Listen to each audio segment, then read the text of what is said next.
welcome to Health for 6th grade. I'm sorry. This is lesson 147, and it's also going to be for 148 for the review part of it, okay? So we've got a big test over chapters 3 and 4 coming up, so we want to make sure that you guys are ready for that. So I'm just going to go over a couple things. Today you have quiz 5, so after I give a little bit of preliminary things, I'm going to let you go take that quiz. You're also doing health worksheet 5 today. So you can, let me just see. So the health worksheet 5 is over chapter 4.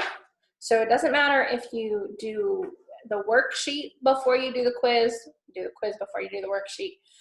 You should have studied for this, but if you haven't studied, you can take some time to study. This quiz could be on tomorrow. It was supposed to be for today, but which is Wednesday on our, according to what I have laid out, but if you're doubling up somewhere, and that may also change your schedule. So knowing some key terms and some different things about the body and the things in chapter 4 that we've been learning, you're going to need that for your quiz. Then the health worksheet has a front and a back, so don't forget to turn it over and do that. Now, for the test, you're going to want to study your health worksheets 4 and 5 that you've done, the one you're doing today, and then the one that you did previously. Also quizzes 4 and 5, okay? So those 4 pages are what you did after test 1, so make sure that you're studying those. If you weren't sure on an answer and your parents want to contact me and find out an answer to something on one of those, then we can get that for you so that you can study the proper things. Also, studying the chapter checkups will help you immensely. They'll tell you different things that you're going to have to be able to label, identify, or on those in that chapter checkup. The homework for lesson 147 is to do chapter checkup 4, section B, numbers 12 to 18, and do section E all on paper, okay? And then the homework for lesson 148 is to study chapters 3 and 4, health worksheets 4 and 5, quizzes 4 and 5, for the test that is in lesson 149. Should fall on Friday unless your family has moved it for some reason, okay? So I'm gonna let you pause, take the quiz 5 if you're ready for that. If you're not, then we'll start in just a sec. All right, we're gonna take a look at the endocrine system. And you have, we've looked at the chart, so let me pull that out.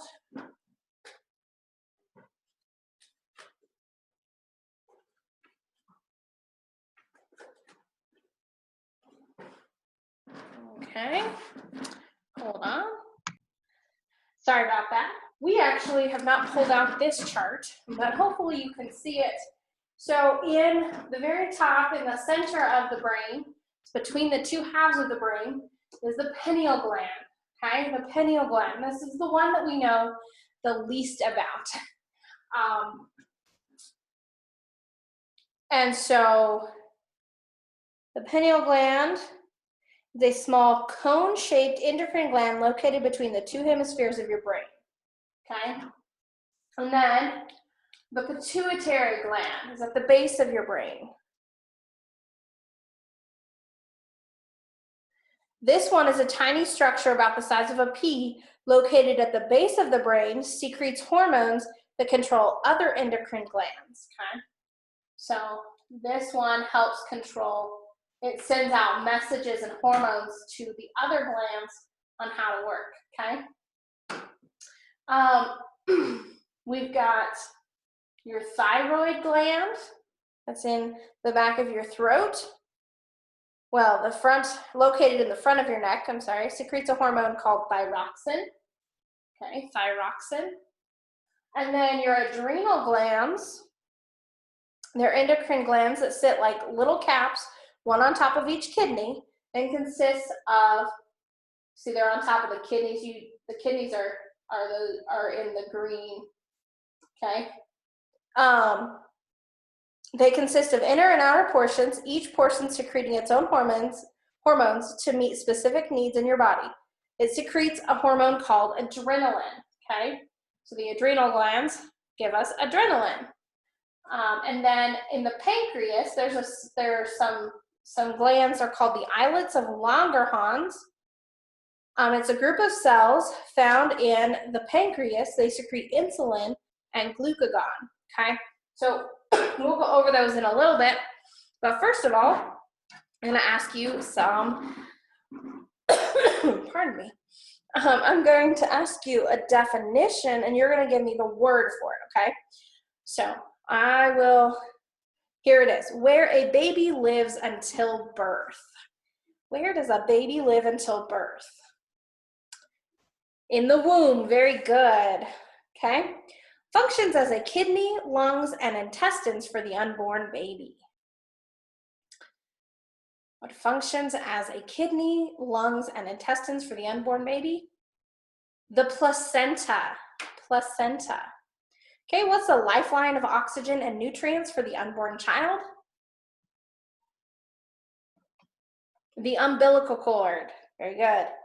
Movements that are learned are called what? Motor skills.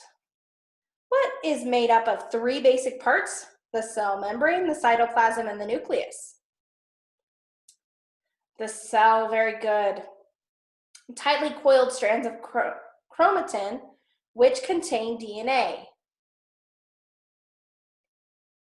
Chromosomes, very good. All right, groups of similar tissues are what?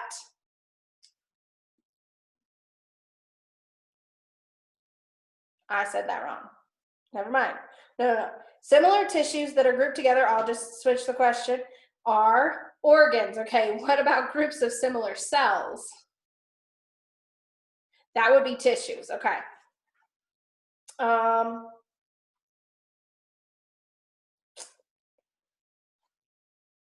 So our similar tissues that are grouped together are organs. And what about organs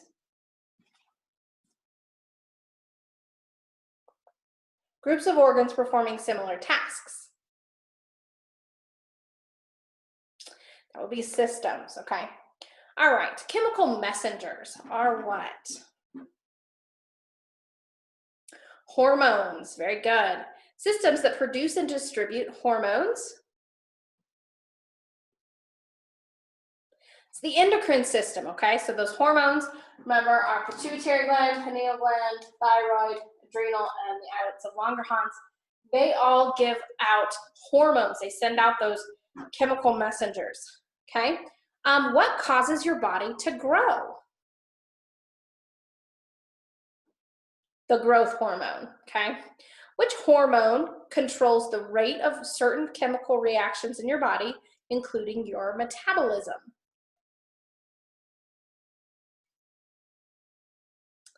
That would be thyroxine. What is the process which converts food to energy to help you work and play? That's metabolism, okay? What are the reproductive glands concerned with the conception, development, and birth of babies? That would be the gonads, okay? Good job. An organ that secretes digestive juice and hormones.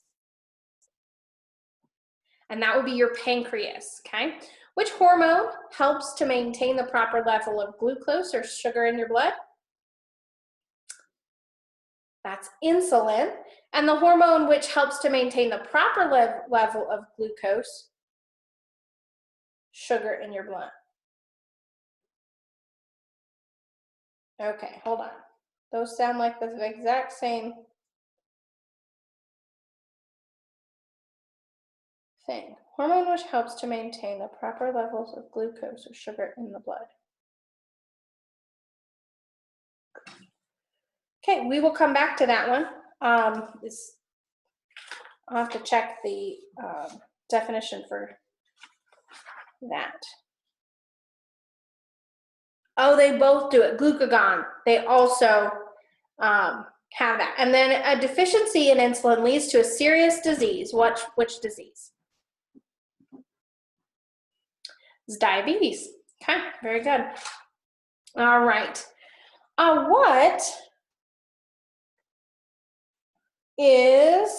What surrounds and protects the other portions of the cell?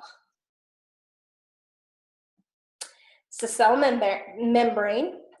What is the thick fluid inside the cell membrane?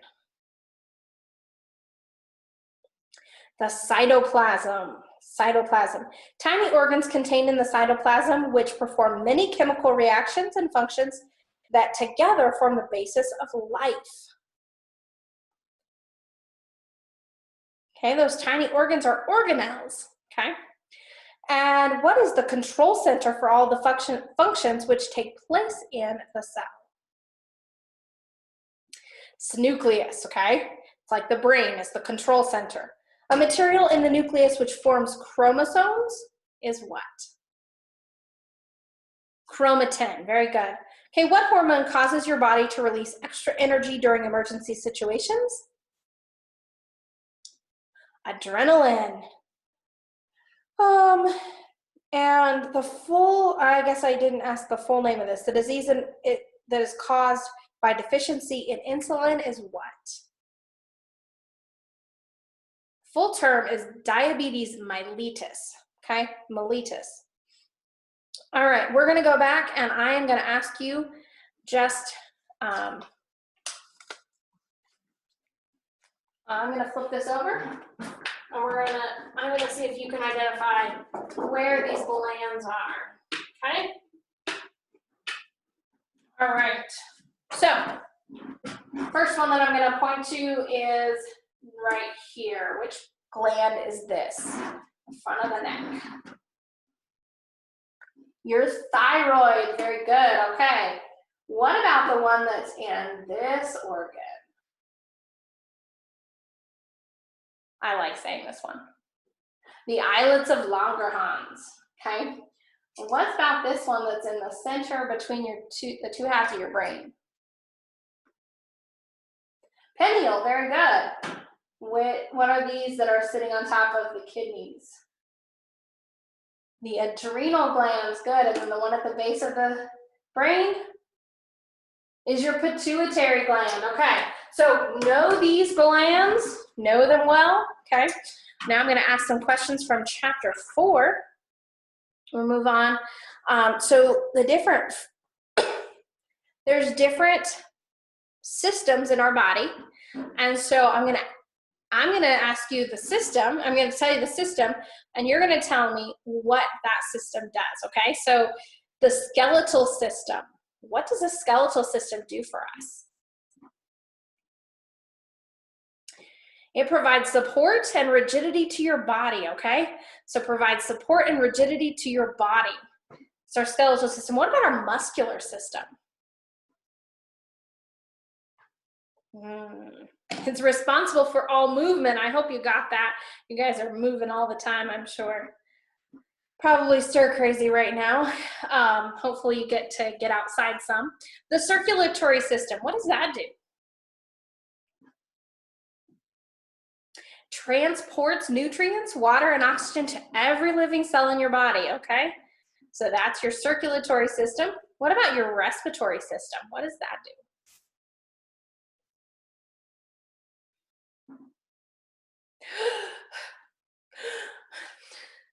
Provides your body with the oxygen needed to produce energy. Also eliminates carbon dioxide as it builds up, okay? And then the nervous system. What does the nervous system do?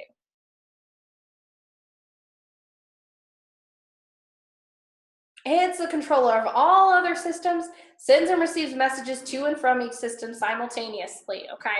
So that's what tells you that something is cold or hot, okay? All right. So now I'm going to ask a definition.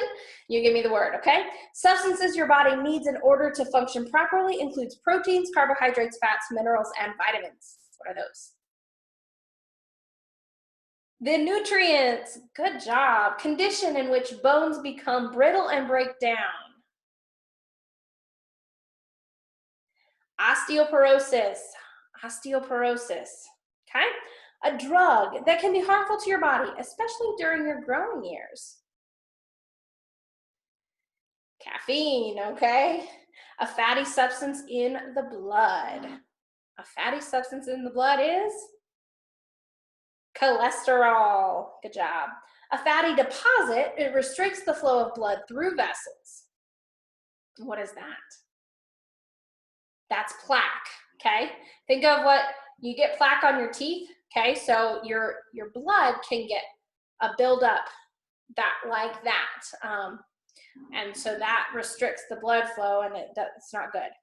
What are exercises that increase the ability of the circulatory system to transport and process oxygen? Aerobics, okay, aerobics. And in fact, I have been doing, I'm filming this on Monday, even though this is for Wednesday and Thursday, but I started doing some aerobics last night. I am super sore, but I'm gonna have to keep it up so that I can, my goal is to be ready for camp this summer. So that's my goal. So side note, there we go. Tiny air sacs in your lungs are called alveoli. Alveoli. A dome-shaped muscle below your lungs is diaphragm. Good job. Muscles that become weak because they are not used is atrophic. Atrophic. What is the point where one end of a muscle is anchored to a relatively immovable part? That's the origin, okay? The end of a muscle that is pulled toward the origin is what? The insertion. Insertion. What's the muscle that flexes your arm? Like this. Flexes it. Your biceps brachii, okay? And then what is your shoulder blade? Scapula. What about your forearm bone? Radius, okay, good job. Ability to maintain a slight contraction which keeps the fleshy part of the muscle firm. And that's muscle tone. Good job. Fatty systems of vessels that fill the long bones produces red blood cells. What's in your bone? That's marrow, okay, marrow. A tough solid tissue that makes up joints. Tough solid tissue that makes up joints is cartilage, okay, cartilage. A degenerative disease that breaks down the structure of the joint, causes inflammation and swelling as well as a potential loss of movement. It's arthritis, okay, very good. All right. So you have, what are, let's see.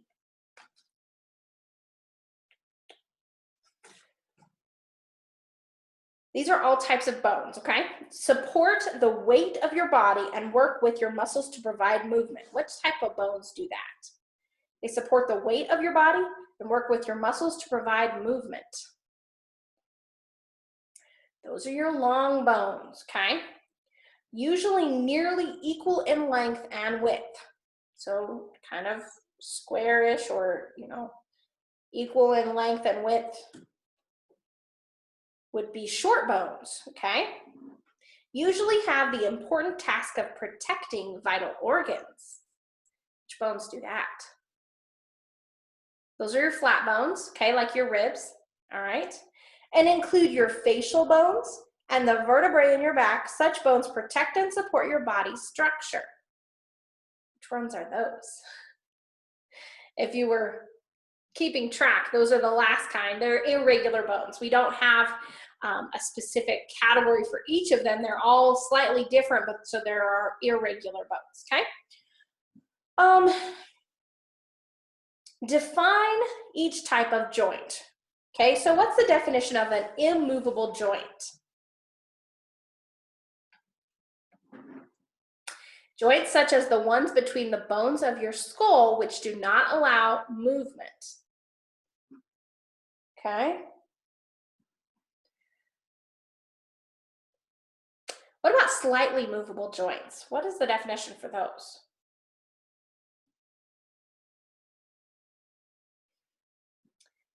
Joints between bones such as your vertebrae that move only a little, okay? And freely movable joints.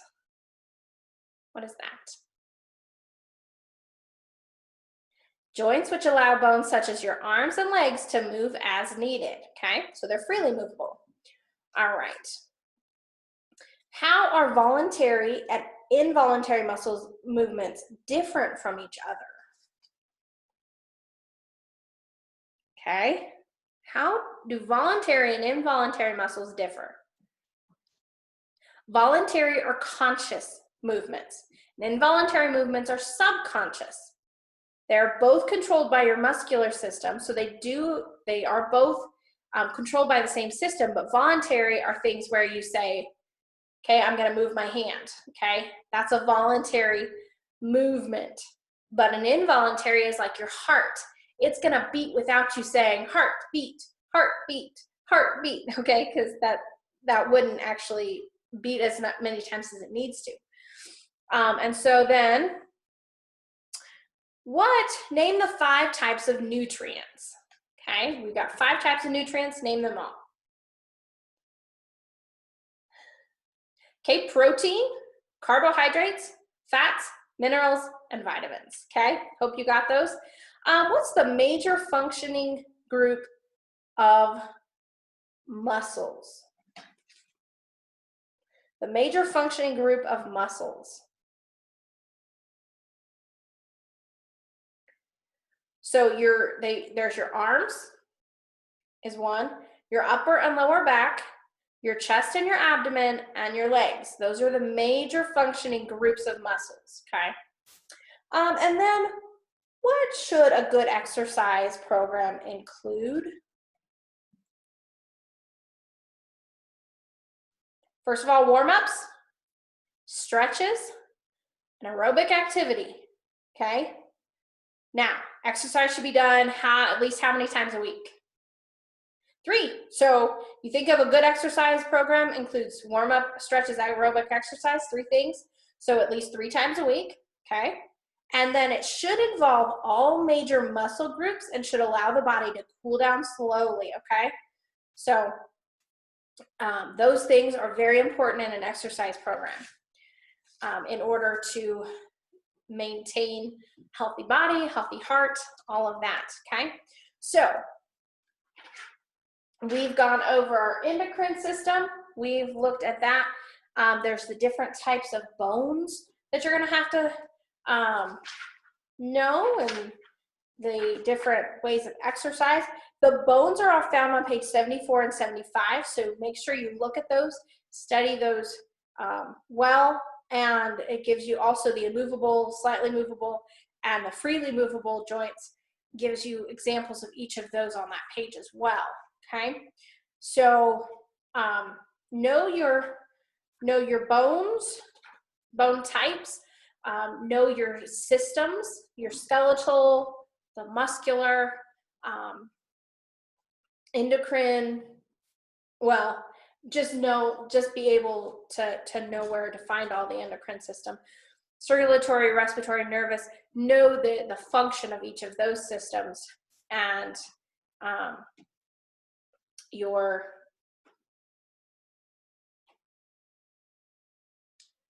and all of the different things about the cell, and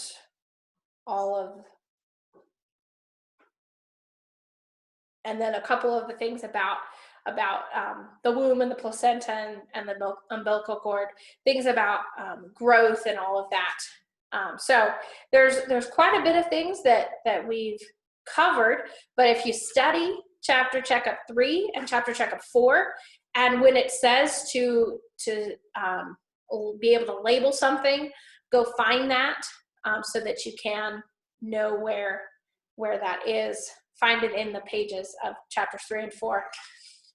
Study your health worksheets.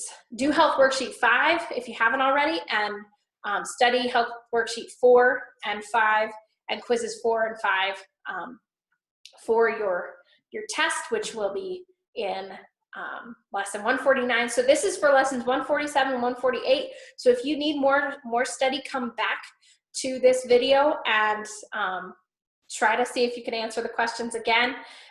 And if you have someone that can ask you questions, that might be good to have someone to ask you these chapter checkup questions before you take the test.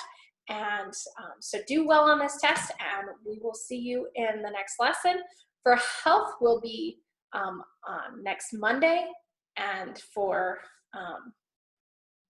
but you should see me in the next in the Bible lesson for Thursday. So we will talk with you later.